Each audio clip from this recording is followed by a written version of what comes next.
ज्योतिष र वास्तुशास्त्रसँग सम्बन्धित हरेक कुरा जान्नको लागि तल दिएको सब्स्क्राइब बटन थिच्नुहोस् र घण्टी बटन थिच्न नभुल्नुहोला। नमः दर्शकवृन्द, म हुँ ज्योतिष केशव प्रसाद गौतम हो र ज्योतिष च्यानलमा हजुरहरू सबैलाई हार्दिक स्वागत गर्दछु। वास्तुशास्त्र अनुसार घर या अफिसमा रहेका भौतिक वस्तुहरूले मान्छेको जीवनमा नकारात्मक या सकारात्मक प्रभाव पारिरहेका हुन्छन्।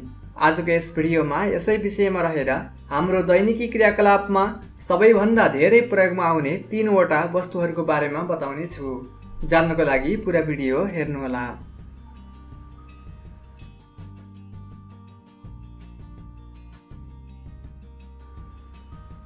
घडी।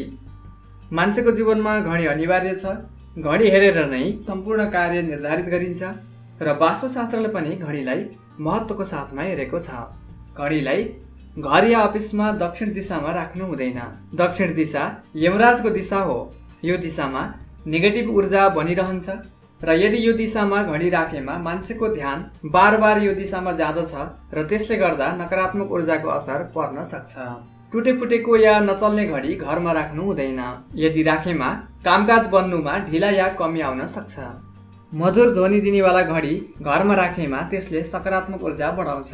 वास्तुशास्त्र अनुसार घडी पूर्व, उत्तर या पश्चिमतिर राख्दा राम्रो हुन्छ। घडीको समय कहिले पनि ढिला राख्नु हुँदैन र सकेसम्म 1-2 मिनेट छिटो राख्दा राम्रो हुन्छ।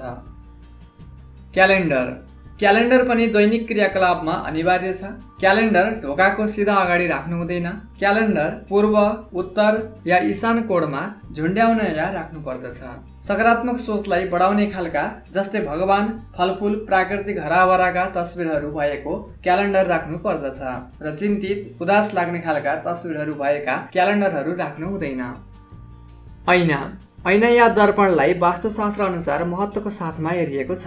सही ठाउँमा राखेको ऐनाले वास्तुदोष हटाउने साथसाथै घर परिवारमा आर्थिक सम्पन्नता र खुसियाली ल्याउँदछ भने गलत ठाउँमा राखेको ऐनाले नेगेटिभ ऊर्जालाई बढाउँदछ र स्वास्थ्य समस्या, आर्थिक सङ्कट र घर परिवारमा झैझगडा बढाउन सक्छ।